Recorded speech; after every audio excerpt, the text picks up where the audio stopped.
नमस्कार, सूचना एवं जनसंपर्क विभाग की प्रस्तुति हिमाचल बुलेटिन में आपका स्वागत है। पेश हैं आज के समाचार। मुख्यमंत्री श्री जयराम ठाकुर ने आज मंडी जिले के सिराज विधानसभा क्षेत्र के अंतर्गत बाली चौकी में पंच परमेश्वर सम्मेलन की अध्यक्षता करते हुए कहा कि पंचायती राज संस्थाएं लोकतंत्र की सबसे महत्वपूर्ण बुनियादी संस्थाएं हैं, जिनको सुदृढ़ करने के लिए राज्य सरकार प्रतिबद्ध है। मुख्यमंत्री ने कहा कि पंचायती राज संस्थानों के निर्वाचित प्रतिनिधियों के लिए प्रशिक्षण कार्यक्रम उस समय तैयार किया गया था जब वे प्रदेश के पंचायती राज मंत्री थे। इसका मुख्य उद्देश्य इन निर्वाचित सदस्यों को उनके कर्तव्यों, अधिकारों और अधिनियमों के बारे में शिक्षित करना है, ताकि वे अधिक प्रतिबद्धता के साथ अपना कार्य करने में सक्षम बन सकें। मुख्यमंत्री ने कहा कि इस बार प्रदेश के पंचायती राज संस्थानों और स्थानीय शहरी निकायों में लगभग 60% महिलाएं निर्वाचित होकर आई हैं, जो महिला सशक्तिकरण की दिशा में एक बड़ा कदम है। श्री जयराम ठाकुर ने क्षेत्र के महिला मंडलों को विभिन्न गतिविधियों के आयोजन के लिए 11,11 हजार रुपए प्रदान करने की घोषणा की। उन्होंने प्रदेश की जनता का आह्वान किया कि भारत के 75वें स्वतंत्रता दिवस के पावन अवसर पर अपने घरों पर तिरंगा फहराकर हर घर तिरंगा अभियान में अपनी भागीदारी सुनिश्चित बनाएं। उन्होंने कहा कि बाली चौकी में एसडीएम कार्यालय खुलने से न केवल लोगों को सुविधा मिलेगी, बल्कि क्षेत्र का विकास भी होगा।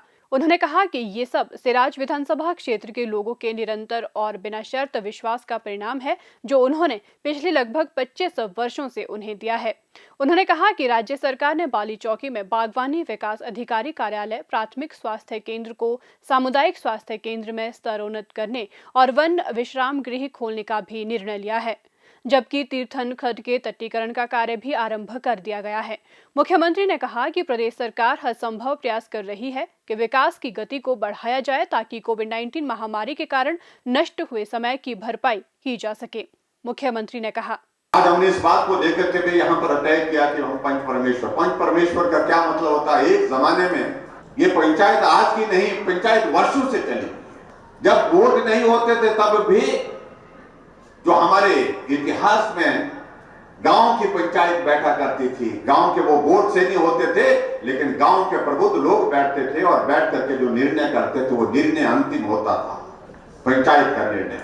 और आज हमारी चुनी हुई पंचायतें हमारे बीच में काम कर रही। और मुझे इस बात की प्रसन्नता है कि पंचायती राज संस्थाओं के चुने हुए प्रतिनिधि को बहुत बड़ा जो है वो काम करने का एक सुनहरा अवसर प्राप्त हुआ है।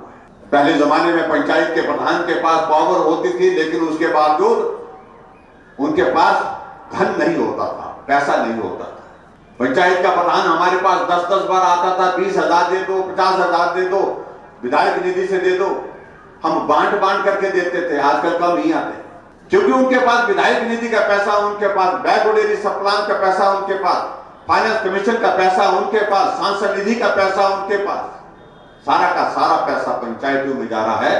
और पंचायतों में मनरेगा ने तो ऐसी परिस्थिति पैदा कर दी जिसमें जो है हर प्रधान जो अपने पंचायत में डेवलपमेंट के कार्य करना चाहते हैं, कोई लिमिट ही नहीं है। इसलिए इस बात के लिए बहुत जरूरी है, ये बहुत आवश्यक है कि पंचायत के चुने हुए प्रतिनिधि ईमानदारी के साथ काम। हिमाचल प्रदेश सरकार आपको पूरा सहयोग करेगी, पूरा मदद करेगी। इन ईमानदारी के साथ अच्छा काम करने वाले, नए इनिशिएटिव के साथ काम करने वाले चुने हुए प्रतिनिधियों को जहां भी सम्मानित करने की जरूरत होगी, वहां निश्चित रूप से सम्मान उनको देंगे, उनको आदर देंगे, ताकि वो और लोगों को प्रेरित कर सके। जिला कुल्लू के बंजार विधानसभा क्षेत्र के अपने एक दिवसीय दौरे के दौरान मुख्यमंत्री श्री जयराम ठाकुर ने आज लगभग 84 करोड़ रुपए लागत की 14 विकासात्मक परियोजनाओं की आधारशिलाएं रखी व लोकार्पण किए। बाद में बंजार में एक जनसभा को संबोधित करते हुए श्री जयराम ठाकुर ने कहा कि बंजार क्षेत्र में सड़कों और पुलों के निर्माण एवं रखरखाव पर 108 करोड़ रुपए की धनराशि खर्च की गई है। उन्होंने कहा कि इस निर्वाचन क्षेत्र में प्रधानमंत्री ग्राम सड़क योजना के अंतर्गत 26 परियोजनाओं का क्रियान्वयन किया गया है, जिस पर 100 करोड़ रुपए की राशि खर्च की जा रही है। उन्होंने कहा कि बंजार में 50 बिस्तरों की क्षमता वाले अस्पताल के निर्माण पर 16 करोड़ रुपए खर्च किए जा रहे हैं। मुख्यमंत्री ने कहा कि बंजार के हेलीपैड के कार्य में तेजी लाई जाएगी, जिससे क्षेत्र में पर्यटन गतिविधियों को बढ़ावा मिलेगा। उन्होंने विभिन्न पाठशालाओं को स्तरोन्नत करने, जामचा में आयुर्वेदिक डिस्पेंसरी, शिरकोट में स्वास्थ्य उपकेंद्र, देवट में प्राथमिक स्वास्थ्य केंद्र खोलने, बंजार में पशु औषधालय को पशु अस्पताल में स्तरोन्नत करने, सैंज में खंड शिक्षा अधिकारी के कार्यालय को क्रियाशील बनाने, डीएफओ वन्यजीव कार्यालय को शमशी से लारजी स्थानांतरित करने, उप तहसील सैंज को तहसील बनाने, जल शक्ति उपमंडल शमशी से बजौरा स्थानांतरित करने और शमशी जल शक्ति मंडल को लारजी स्थानांतरित करने की घोषणा की। मुख्यमंत्री ने कहा, हिमकेयर की शुरुआत की और हिमकेयर एक ऐसी योजना जिसमें गरीब आदमी का इलाज करने का उसमें हमने प्रावधान जोड़ा और मुझे इस बात की प्रसन्नता है, जब से हमने इस योजना की शुरुआत की 1,70,000 से ज्यादा गरीब लोगों का मुफ्त इलाज करके उनको स्वस्थ करके हमने घर भेजा। हमने हिमाचल प्रदेश में एक योजना की शुरुआत की, जिस योजना का नाम हमने सहारा रखा। हमने कहा इन लोगों के लिए हम सहारा बनकर के काम करें और उस सहारा योजना के अंतर्गत हमने हिमाचल प्रदेश में शुरुआत की।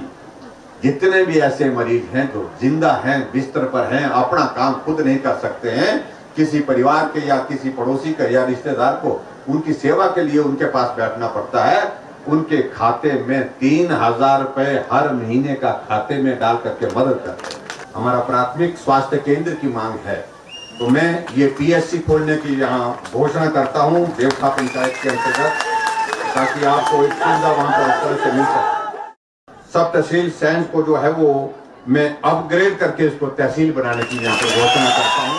जल शक्ति का जो हमारा डिवीजन आपका जो है वो शमशी में है और शमशी में उस डिवीजन में बंजार विधानसभा क्षेत्र का लगभग 85% एरिया उसमें आता है। तो इस डिवीजन को भी मैं शमशी से लारजी लाने की घोषणा करता हूं। स्वास्थ्य एवं परिवार कल्याण विभाग द्वारा दोपहर 2 बजे जारी बुलेटिन के अनुसार प्रदेश में कोरोना संक्रमण की जांच के लिए आज 1,642 लोगों के सैंपल लिए गए, जिनमें से 329 लोगों की रिपोर्ट नेगेटिव पाई गई है, जबकि 1,297 लोगों की रिपोर्ट आना बाकी है। अभी तक 30,10,777 लोगों की जांच की जा चुकी है, जिनमें से 27,99,699 सैंपल की जांच नेगेटिव पाई गई है। प्रदेश में कुल 2,09,702 लोगों में कोरोना वायरस के संक्रमण की पुष्टि हुई है, जिनमें से 2,03,564 लोग इस बीमारी से ठीक हो चुके हैं और 2,589 व्यक्ति उपचाराधीन हैं। हिमाचल बुलेटिन देखने के लिए सब्सक्राइब करें YouTube channel DPR Himachal, follow करें ट्विटर @DPRHP, लाइक करें Facebook page information and public relations department Himachal Pradesh, visit करें वेबसाइट www.himachalpr.gov.in। इस अंक में इतना ही, कल फिर होगी मुलाकात, दीजिए इजाजत, नमस्कार।